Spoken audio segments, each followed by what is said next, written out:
দেখুন বন্ধুরা, সেই এনআরসি হচ্ছে, এনআরসির জন্য মানুষ কত হই হই করে মেলা বসে গেছে, যেন কাগজপত্র নিয়ে দৌড়াচ্ছে। দেখুন সব বন্ধুরা,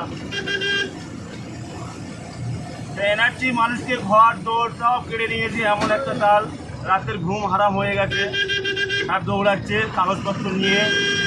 বন্ধুরা সকলে কাগজপত্র জমা করবেন, আর কে কে বাংলাদেশে যাবে, কে কে ইন্ডিয়ায় থাকবেন, সেটা কাগজ কলমে বোঝা যাবে। বন্ধুরা সকলে কাগজপত্র রেডি করুন।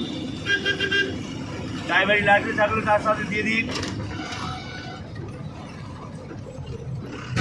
যদি পাসপোর্ট ভিসাও যদি থাকে দিয়ে দিন, গ্যারান্টেড হবে। কেন বাইরে চলাচল করার মূল্যটাই সম্পূর্ণ আলাদা। কাগজপত্র ঠিক না থাকলে সে কখনো বাইরে যেতে পারে না। এই বলবো, সকলে ঠিকঠাক করে কাগজপত্র জমা দেবেন।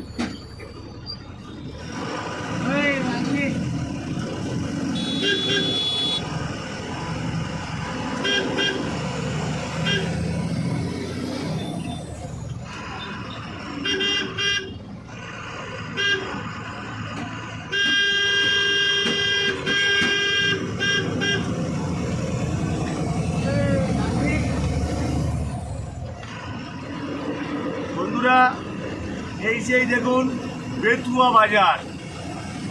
হ্যাঁ, এখানে একটাই পার্টি চলে, সেটা সিপিএম পার্টি। কোনো আর ঝান্ডা নাই, শুধু সিপিএমের ঝান্ডা।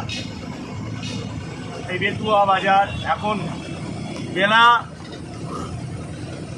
2:37 হয়ে গেছে। মানুষ তবু থই থই থই থই করে ঘুরছে। দেখুন কাগজপত্রের জন্য কেউ গালে হাত দিয়ে বসে চিন্তা করছে, কেউ আবার আনন্দ হয়ে ঘরে যাচ্ছে।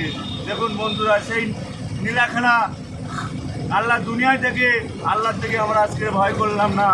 এই বান্দার থেকে কতটা ভয় সৃষ্টি করে মানুষ দেখুন পাগলের মতো কাগজ নিয়ে দৌড়াচ্ছে। কাল কিয়ামতের সময় মানুষ কি করবে দাঁড়িয়ে ভাবুন। আপনারা সকলে নামাজ পড়ুন, রোজা করুন, হজ জাকাত যার যার অধিকার বুঝিয়ে দিন। আর সকলে মিলেমিশে হিন্দু মুসলিম আদিবাসী দলিত সরকার একসাথে মিলেমিশে চলুন।